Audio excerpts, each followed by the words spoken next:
So before we start stitching our applique, we need to get our sewing machine set up. First thing is to thread your machine with black thread and a black bobbin. You can use a different color if you want, but if you've seen all of my pieces, you know that I like to stitch in black thread.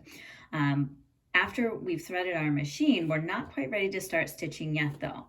We also need to lower the feed dogs on our machine. My machine has a little lever on the back to do that, but you might have to look up how to do that for yours. We also need to change our presser foot. We need to use a presser foot that will allow us to do the free motion stitching instead of straight stitching. So I'm going to set aside my typical presser foot. I think that one's usually called the zigzag foot, and I'm going to put on this presser foot. Well, let me show it to you a little closer first so you can see what it looks like. There are different styles of presser foot that work. This is what mine looks like. Sometimes referred to as a darning foot, might be referred to as a free motion embroidery foot or a free motion quilting foot. There are different names and styles that work for this. What you're looking for though is one that has this kind of more open shape that the needle goes through. And then this lever on the side is really important for achieving the right results too. So it'll kind of have those two things, but they might look just a little different than mine. So we're gonna screw that on nice and tight to get ready to stitch our applique. So there are many styles of applique, but the one that we're doing today and that I like best is called free motion raw edge applique. I often just refer to it as one or the other because there's kind of two components that we're talking about when we talk about free motion and raw edge applique. So what we mean by free motion is that we're going to move our applique underneath the needle like we're drawing with the sewing machine, any direction we want rather than just going straight through.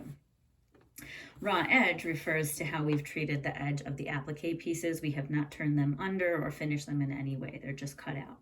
And so there'll be a little bit of fraying along the edges.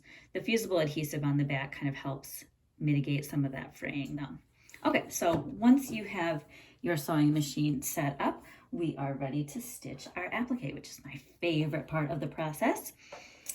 So I'm gonna move my threads over here out of the way. I like to start on the left, right in the corner where the spool and the thread pieces meet. Now notice, I put my presser foot down already, but it's not sitting on my fabric. I don't know if you can see that from this angle or not. You can kind of see the shadow there that it's not pressing on my fabric.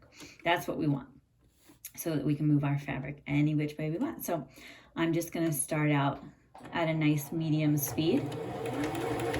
And I'm gonna first of all outline the whole applique. Just moving my fabric whatever direction I need it to go to keep the needle close to the border, just inside the border of my applique pieces.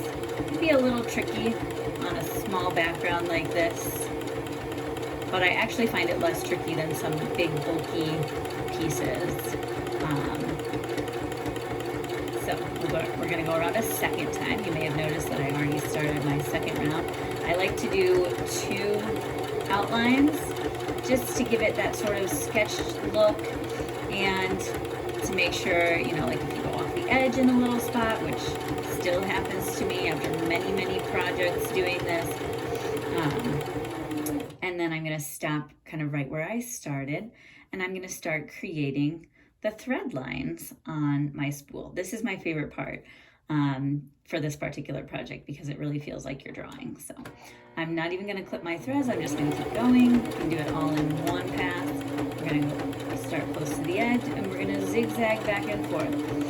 And you can do the zigzags as close together or as far apart as you want. I try to go all the way to the edge of the thread color applique piece, so it looks like the thread is wrapping all the way around the spool.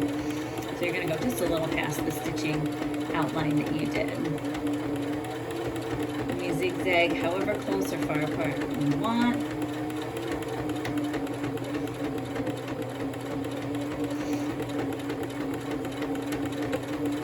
kind of a loose zigzag.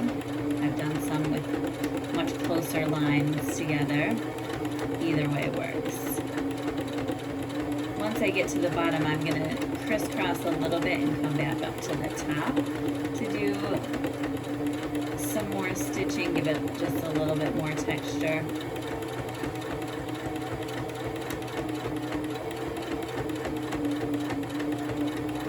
And you can see it's really starting to look like a spool of thread here. And you can go back and forth, up and down as many times as you want until you've achieved the look you're going for. I'm going to zigzag back down one last time because I want to be close to the bottom when I end so that I can make my little thread tail going off the end of the spool. And you can make that kind of any sort of curly Q shape that you want. Do a little loop here, and a little loop there, and go right off the edge if you want. And then we're going to trim our threads and admire our beautiful stitching work. Trim the front and the back. And now we have an appliqué thread spool.